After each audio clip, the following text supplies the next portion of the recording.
Chances are, if you've been using the Reclaimer in multiplayer recently, you've probably had this happen quite a bit.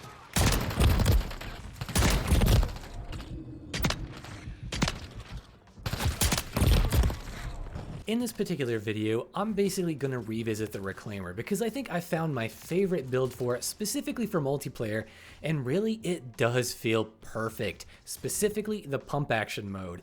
But also there's a special set of gloves that I've always overlooked for shotguns in multiplayer, and throwing them on with this build makes it even better and is definitely part of the secret sauce. So if you want to know more, go ahead and stick around and check out timestamps if you want to hop to a certain part of the video like the class itself. Otherwise, let's just go ahead and hop right into it. Now, as you guys know, I'm mostly a Warzone guy. I don't play multiplayer as much as I used to, even though that's kind of my origins in COD. Now, I always love playing multiplayer, but sometimes it can be really frustrating, especially on really small maps. But I've been getting back into multiplayer some, and it's been a mixed bag with most of the shotguns. And of course, the Reclaimer really is no exception in this category.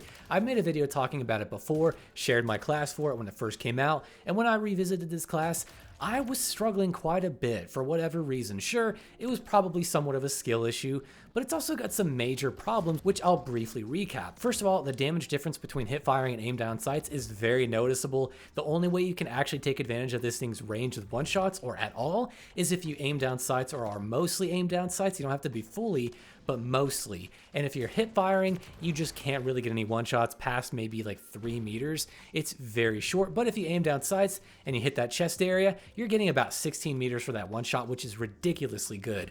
Now, of course, another big problem is the body multipliers are super unforgiving. If you take a look at sim.gg, you'll see that you basically have to hit the chest, shoulders, and head areas if you want to get a one shot past any decent range. And that's the whole allure of this gun, is the range. You have the best one shot kill range of all the pumps, not including the Jack Wardens, of course, but in order to really get it, you gotta be mostly aim down sights and hit high enough for your pellets to connect. Honestly, it's not terribly hard, and a lot of you are probably like, that's really not that difficult. But when you have any decently mobile sweat you're playing against who's sliding and jumping a lot, and you have a mixed bag of RNG pellet spread, throw in some latency from the servers, it can really feel like a mixed bag. This isn't like a sniper rifle where it's one solid projectile. It's got spread to it, and that can be really difficult to deal with at certain ranges. My problem too is I always try to push the range more than I should and get that good one-shot kill, and it just leaves a lot up to fate, and more often than not, it gets me killed. And that is where this build comes in. This is a tac stance focused build, which I know probably sounds pretty par for the course if you watch my content, but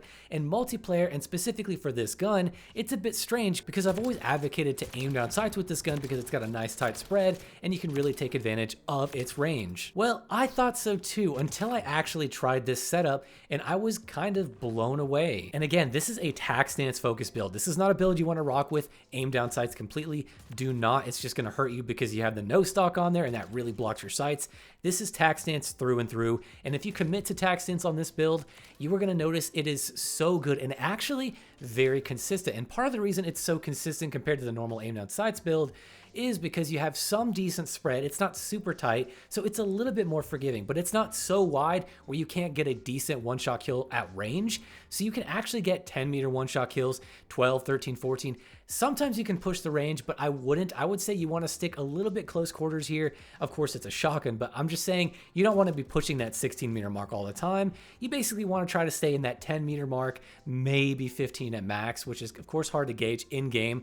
Just know that this thing is very consistent, and one of the best parts about it is since it's a tac stance focused build, this also has some great mobility and handling. And if you don't believe me, just look at the sprint to fire speed. It's 64 milliseconds. The shotgun, like the Lockwood 680, struggles to get under like 150 with certain attachments. This thing basically cuts that in half.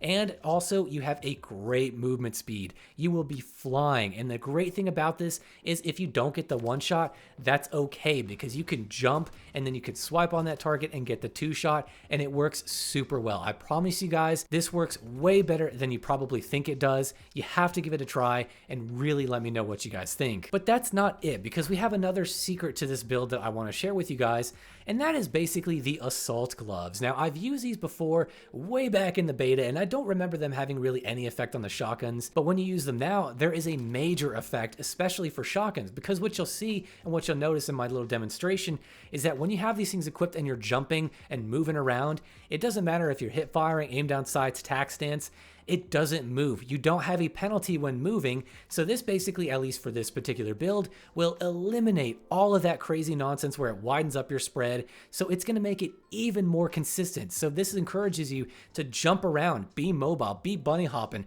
be crazy with this thing, and it's not going to penalize you. So this build with this set of gloves has a crazy potential, and I mean, if you were a good player, this is going to be a demon build. I promise you guys this. This is such a good build. You can actually dominate lobbies if you know how to work your ranges and you know how to aim with tac stance.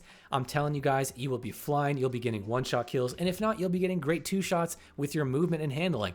It's really that good, and I swear, you just gotta try it. Just remember, of course, to aim a little bit higher, and with the tac stance, like the hipfire reticle, or rather the tac stance reticle, it's actually a lot easier to do than if you were actually traditionally aiming down sights. So trust me, this is a great build. I've talked it up enough.